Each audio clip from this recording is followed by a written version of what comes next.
Welcome once again to lesson number 7. I would like us to start looking at the characteristics of individual organisms that belong to various classes within phylum Chordata. The first one, I would like us to start by looking at this one over here, that is class Amphibia. When you look at these organisms, as I said earlier, they occupy the aquatic habitat. Within the aquatic habitat, they need to have some characteristics which enable them to survive there with ease without straining in any way. The first characteristic is they have well-developed forelimbs. When you look at them, an example that I mentioned earlier is a frog. I also mentioned the toads among others. I also mentioned many other examples that I don't want to repeat for the sake of time. The second characteristic of class Amphibia is they have double circulatory system. As you can remember, the way I explained in Form 2 biology when I was talking about transport in animals, I said that double circulatory system is the type of circulatory system whereby the blood enters into the heart twice for a complete circulation. That is, it leaves the heart, goes to the lungs for oxygenation to take place, then the oxygenated blood gets back to the heart. Its opposite is single circulatory system, whereby the blood gets into the heart once for a complete circulation. Let's go on. Characteristic number 3. They breed in water.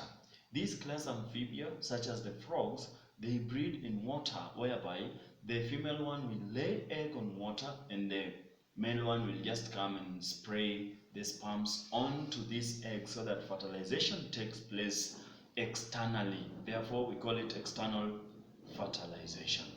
Characteristic number 4.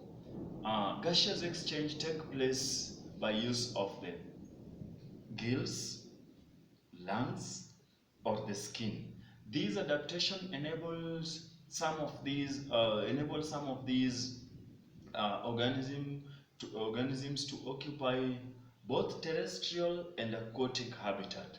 And that is why you'll realize that maybe one day you find the frog in water and later on the frog leaves the water and it's still able to survive out of the water, because when it gets out of the water, now the lungs takes up the role of gaseous exchange.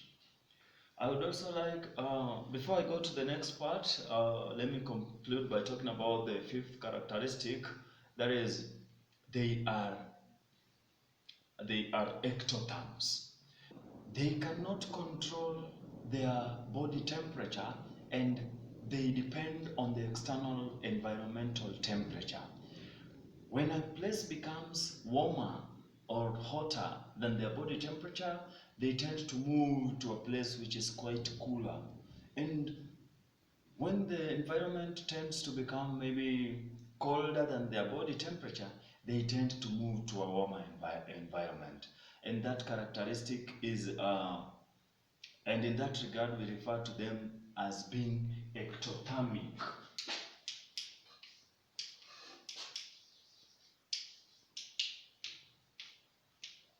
Opposite of ectothermic is endothermic.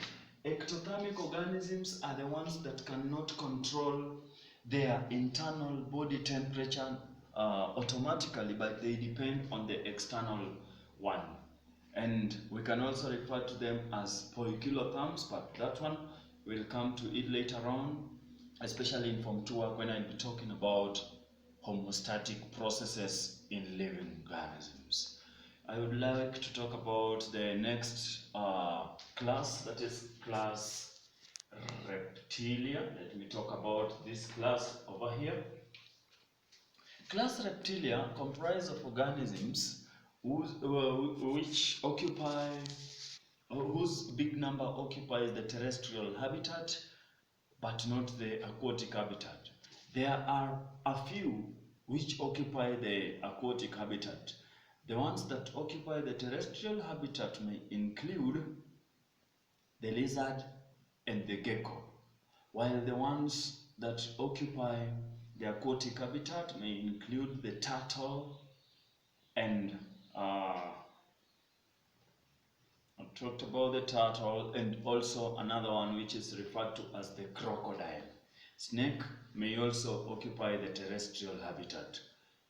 These organisms are characterized by the following features. They have a dry, scaly skin which is meant to protect the internal body heat. Another one, these organisms lay eggs, and therefore fertilization takes place internally, but upon laying eggs, then the young one will be hatched from those eggs. Characteristic number 3, they have well-developed legs, while some do not have limbs, such as the snakes. And they are referred to as ectothermic. That is, they cannot control their internal body temperature automatically, and therefore they move from point to the other, searching for ambient temperature in order to enable them survive within those environments.